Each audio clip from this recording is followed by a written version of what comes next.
میری سہیلی شازی کا تعلق ایک متوسط گھرانے سے تھا۔ اس کے والد سلام صاحب ایک اوسط درجے کے ایک سرکاری ملازم تھے۔ تمام عمر کی محنت کے بعد وہ بمشکل ایک 5 مرلے کا مکان بنا سکے، جو وہ ابھی تک اپنا نہیں کہہ سکتے تھے، کیونکہ اوپر کی منزل انہوں نے قرض لے کر مکمل کروائی تھی۔ اس قرض کو ادا کرنے کے لیے انہیں بالائی منزل بھی کرائے پر دینی پڑی۔ کرایہ دار شریف ہوں تو سکون ہوتا ہے، لیکن اگر ان کی نیت ٹھیک نہ ہو تو وہ سراسر درد سر بن جاتے ہیں۔ مکان مالک عام طور پر کافی چھان بین کرتے ہیں، مگر شازی کے والد نے ایسی کوئی احتیاط نہ کی۔ پہلی پارٹی آئی تو فوراً انہیں چابیاں تھما دی۔ کسی نے یہ نہ دیکھا کہ یہ لوگ کون ہیں، پہلے کہاں رہتے تھے، لین دین کے معاملات میں کیسے ہیں، اور سب سے اہم یہ کہ ان کا ذریعہ آمدنی کیا ہے۔ سلام صاحب وہ سیدھے سادے انسان تھے جو ہر کسی پر اعتماد کر لیتے تھے۔ کرایہ دار بظاہر خوش اخلاق تھے۔ کنبے کا سربراہ سجاد نامی اکلوتا بھائی تھا جو اپنی ماں اور 2 بہنوں کے ساتھ رہتا تھا۔ بڑی بہن نہیمہ اور چھوٹی حسینہ دونوں کافی چالاک اور تیز ترار تھی۔ یہ لڑکیاں اکثر شازی کی امی کے پاس آتی تھی اور گھریلو کاموں میں ان کا ہاتھ بٹاتی تھی۔ یوں انہوں نے شازی کی امی کے دل میں گھر کر لیا۔ ظاہر ہے جو آرام دے وہی اچھا جانا جاتا ہے۔ آنٹی بھی ان لڑکیوں کی تعریف اپنے شوہر سے کرتی رہتی۔ نعیمہ اور حسینہ کی شادی کا ذکر اکثر ان کی ماں سلام صاحب کی بیوی سے کرتی تھی، کیونکہ وہ اپنی بیٹیوں کے مستقبل کے بارے میں بہت فکر مند تھی۔ شازی یہ باتیں آ کر مجھ کو بتایا کرتی تھی۔ شازی ان بہنوں سے کافی متاثر رہتی تھی، کیونکہ وہ فیشن کی دلدادہ تھی اور نت نئے ڈیزائن کے کپڑے پہنتی تھی۔ یہ چیزیں نئی عمر کی لڑکیوں کو بہت پسند آتی ہیں۔ شازی کے والد ایک شرمیلے مزاج کے انسان تھے، جبکہ نعیمہ اور حسینہ بے تکلف اور بے جھجک تھیں۔ وہ ان کے سامنے دوپٹے کے بغیر اور آزادی سے گھومتی پھرتی تھی۔ ایک دن شازی اسکول آئی تو بہت اداس تھی۔ وہ کہنے لگی کہ ہمارے ابو اوپر والی انٹی اور ان کی بیٹیوں کا ہر کام کر دیتے ہیں، لیکن امی اور ہمارا کام نہیں کرتے۔ ہمیں کہیں جانے یا کچھ منگوانے کے لیے بار بار کہنا پڑتا ہے، جبکہ وہ ایک بار بھی کہہ دیں تو فوراً اٹھ کر ان کا کام کر دیتے ہیں۔ یہ پہلی شکایت تھی جو میں نے اپنی سہیلی کے منہ سے ان کے بارے میں سنی۔ کافی دن گزر گئے اور شازی اسکول نہ آئی۔ پھر پتہ چلا کہ ان کی امی سخت بیمار ہیں۔ میں اور میری امی ان کی عیادت کے لیے گئے۔ انٹی بستر مرگ پر تھیں۔ ان کی حالت ایسی تھی کہ ڈاکٹروں نے بھی جواب دے دیا تھا۔ وہ چند دنوں کی مہمان لگتی تھیں۔ اسی دن میں نے شازی کے گھر میں پہلی بار نعیمہ اور حسینہ کو دیکھا۔ وہ دوڑ دوڑ کر سلام صاحب کا کام کر رہی تھیں، چائے بنا کر لائیں اور ہماری بھی خاطر مدارت کی۔ ان کی ماں چارپائی کے ساتھ بیٹھی پان چبا رہی تھی اور وہ لڑکیاں یوں گھوم رہی تھی جیسے ان کا اپنا گھر ہو۔ ان کی موجودگی اور گھر پر ان کا کنٹرول دیکھ کر میری امی حیران رہ گئی۔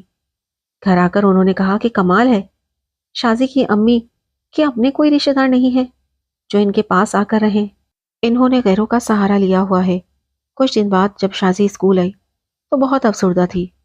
اس کی امی کا انتقال ہو چکا تھا۔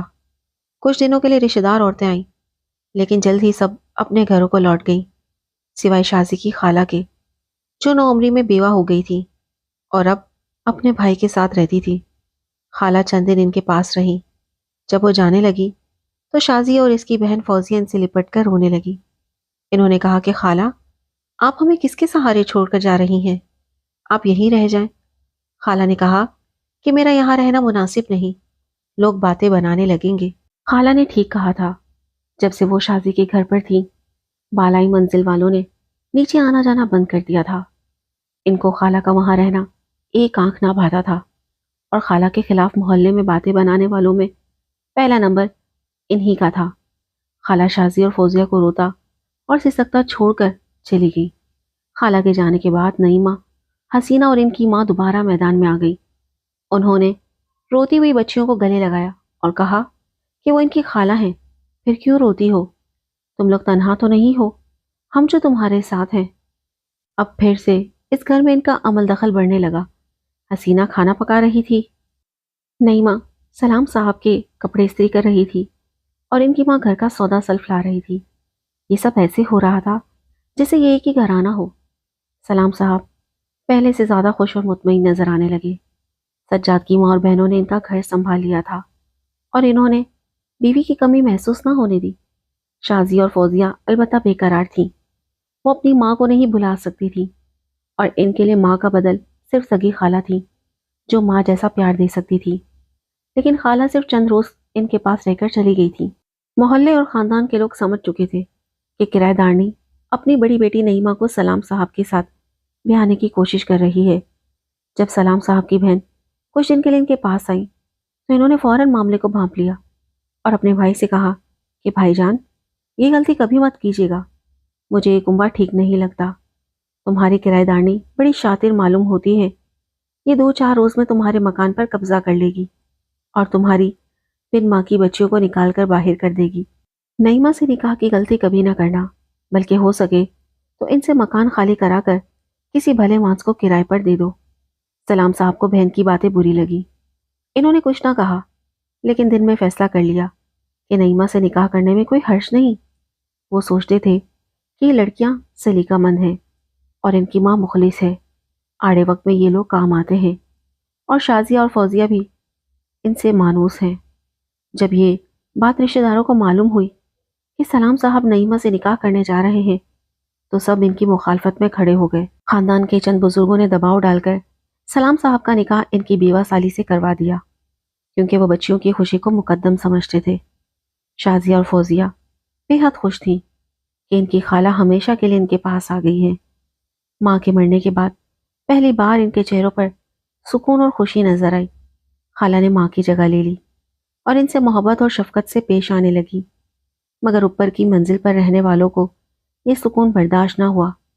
انہوں نے چھپ کے سلام صاحب کے کان بھرنا شروع کر دیے، کیونکہ پہلے وہ نیچے آتی تھی اور اب سلام صاحب اوپر جانے لگے تھے۔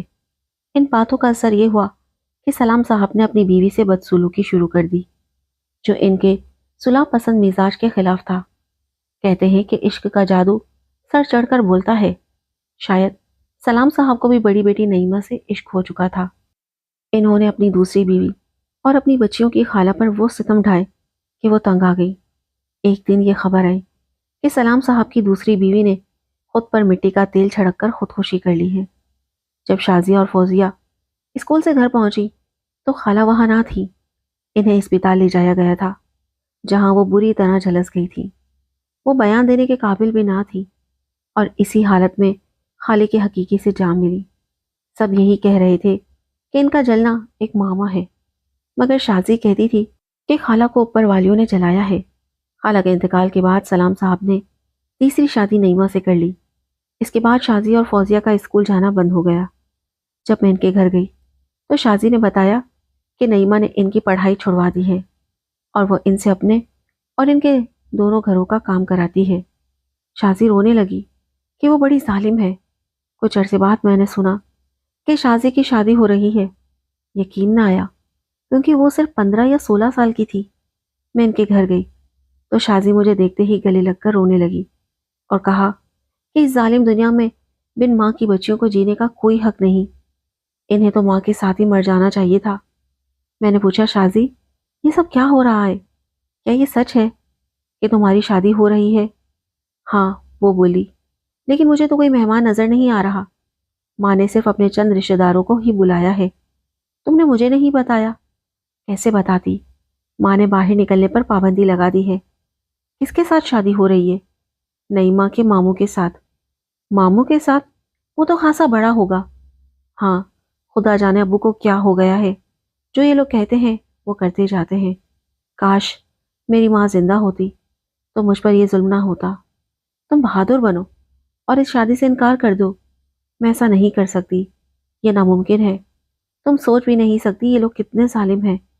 ابو کو تو انہوں نے بالکل اپنی مٹھی میں کر لیا ہے۔ یہ باتیں ہو ہی رہی تھی کہ کسی نے کہا بارات آ گئی ہے۔ دلہا چند عورتوں اور مردوں کے ساتھ اندر آیا۔ اس کی عمر سلام صاحب سے بھی زیادہ لگ رہی تھی۔ مجھے دلہا کو دیکھ کر حیرت اور افسوس ہوا، اس قدر کہ میں اپنے آپ پر قابو نہ رکھ سکی اور رونے لگی۔ شازی رخصت ہو کر سسرال چلی گئی۔ 2 ماہ بعد وہ ہمارے گھر آئی، کچھ پرسکون اور خوش نظر آتی تھی۔ بولی، دلہا عمر رسیدہ ضرور ہے مگر رحم دل ہے، وہ میرا خیال رکھتے ہیں۔ کم از کم مجھے نعیمہ اور حسینہ کی ماں کے ظلم سے تو نجات مل گئی۔ پھر ٹھنڈی آہ بھر کر بولی، اب مجھے فوزیہ کی فکر ہے، خدا جانے وہ تینوں اس بیچاری کا کیا حال کرتی ہوں گی۔ میں نے پوچھا ان کا لڑکا سجاد کہاں ہے؟ وہ ان کو چھوڑ گیا ہے اور کسی امیر آدمی کا گھر داماد بن گیا ہے، اب وہ آتا بھی نہیں۔ خدا کی لاٹھی بھی آواز ہوتی ہے۔ نعیمہ کے گھر بچی پیدا ہوئی، مگر وہ بچی عجیب الخلقت تھی۔ اس کے منہ کا اوپری حصہ غائب تھا اور اس کا نچلا دھڑ ناکارہ تھا۔ وہ دودھ اور پانی بھی نہ پی سکتی تھی۔ 3 ماہ اسپتال میں رہ کر فوت ہو گئی۔ دوسرے اسپتالوں سے ڈاکٹر اسے دیکھنے آتے تھے۔ اس حادثے نے صرف چند دن نعیمہ کے دل پر اثر کیا۔ وہ اپنی ماں اور بہن کو منع کرتی تھی کہ فوزیہ پر رحم کیا کرو، اس کی بددعا سے مجھے ایسی اولاد ہوئی ہے۔ نعیمہ سے زیادہ اس کی ماں تنگ دل تھی۔ وہ معصوم فوزیہ پر طرح طرح کے ظلم کرتی، خود اسے دکانوں پر سودا لینے بھیجتی اور پھر کہتی کہ فلاں لڑکے سے ملنے گئی تھی یا فلاں محلے والے لڑکے سے باتیں کر رہی تھی۔ ایسی باتوں پر سلام صاحب اپنی بے گناہ بیٹی کو مارنے لگتے تھے، بغیر یہ سوچے کہ ممکن ہے یہ بات جھوٹ ہو۔ ایک دن ایسے ہی کسی الزام سے خوفزدہ ہو کر فوزیہ گھر سے بھاگ گئی۔ اس کی سوتیلی نانی نے کہا تھا کہ آج تیرا باپ آئے گا، میں ایسی بات کہوں گی کہ وہ تجھ کو رسی سے باندھ کر مارے گا۔ یہ سن کر خدا جانے فوزیہ کے دماغ پر کیا اثر ہوا کہ وہ دروازہ کھول کر بھاگی۔ بڑی بی نے دیکھا تو اس کے پیچھے بھاگی اور شور مچانے لگی کہ دوڑو، اسے پکڑو۔ یہ سن کر کچھ لڑکے گلی میں فوزیہ کے پیچھے دوڑنے لگے۔ بدقسمتی سے اسی وقت سلام صاحب گھر آ رہے تھے۔ انہوں نے جو دیکھا کہ فوزیہ آگے بھاگ رہی ہے اور گلی کے لڑکے اس کے پیچھے ہیں تو ان کا غصہ آسمان کو چھونے لگا۔ انہوں نے فوزیہ کو سڑک سے پکڑا اور کمرے میں بند کر دیا۔ انہوں نے یہ جاننے کی کوشش بھی نہ کی کہ ان کی بیٹی آخر کیوں پاگلوں کی طرح بھاگ رہی تھی۔ بس جو ان کی ساس نے کہا وہ مان لیا۔ پھر لڑکی کو بے دردی سے مارا اور 2 دن بعد شازیہ کی طرح اس کا نکاح بھی خاموشی سے کر دیا۔ کہاں اور کس کے ساتھ یہ کوئی نہیں جانتا۔ ان دونوں بہنوں کے ساتھ میں نے 8 سال پڑھا۔ میں جانتی تھی کہ وہ کتنی اچھی، ذہین اور ہونہار لڑکیاں تھیں جو ماں کے مرنے اور باپ کی دوسری شادی کرنے سے تباہ ہو گئیں۔ اس لیے میں ہمیشہ دعا کرتی ہوں کہ خدا کسی لڑکی کی ماں کو نہ اٹھائے، یا اگر باپ دوسری شادی کرے تو یہ ضرور سوچے کہ سوتیلی ماں ان بچیوں کے ساتھ کیسا سلوک کرے گی۔